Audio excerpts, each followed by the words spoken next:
Kita beralih ke Minahasa Utara, mengurus dokumen kependudukan kini tak lagi harus dilakukan pada hari kerja. Pemerintah Kabupaten Minahasa Utara menghadirkan layanan administrasi kependudukan setiap hari Sabtu, agar masyarakat yang sibuk bekerja atau bersekolah tetap dapat mengakses pelayanan publik dengan lebih mudah. Sejak April 2026, Dinas Kependudukan dan Pencatatan Sipil Kabupaten Minahasa Utara membuka pelayanan administrasi kependudukan setiap hari Sabtu.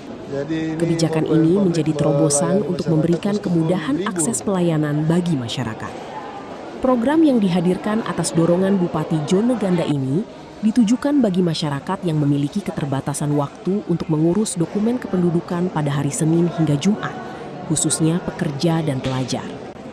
Menurut pelaksana tugas Kepala Dinas Kependudukan dan Pencatatan Sipil Kabupaten Minahasa Utara, Anita Enok menjelaskan, layanan hari Sabtu dibuka mulai pukul 9 pagi hingga pukul 12 siang di Mall Pelayanan Publik. Hari Sabtu untuk memaksimalkan pelayanan agar supaya ketika mereka yang tidak memiliki waktu dari Senin sampai hari Jumat untuk mengurus dokumen kependudukannya bisa diurus di hari Sabtu. Dan memang banyak kemudahan karena dari 514 kabupaten kota se-Indonesia hanya beberapa kota yang membuka layanan di hari Sabtu.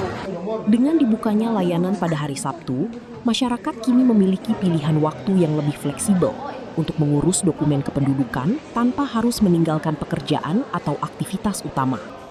Layanan yang tersedia meliputi perekaman dan pencetakan KTP elektronik, pengurusan kartu keluarga, akta kelahiran, akta kematian, kartu identitas anak, layanan pindah datang penduduk, hingga aktivasi identitas kependudukan digital.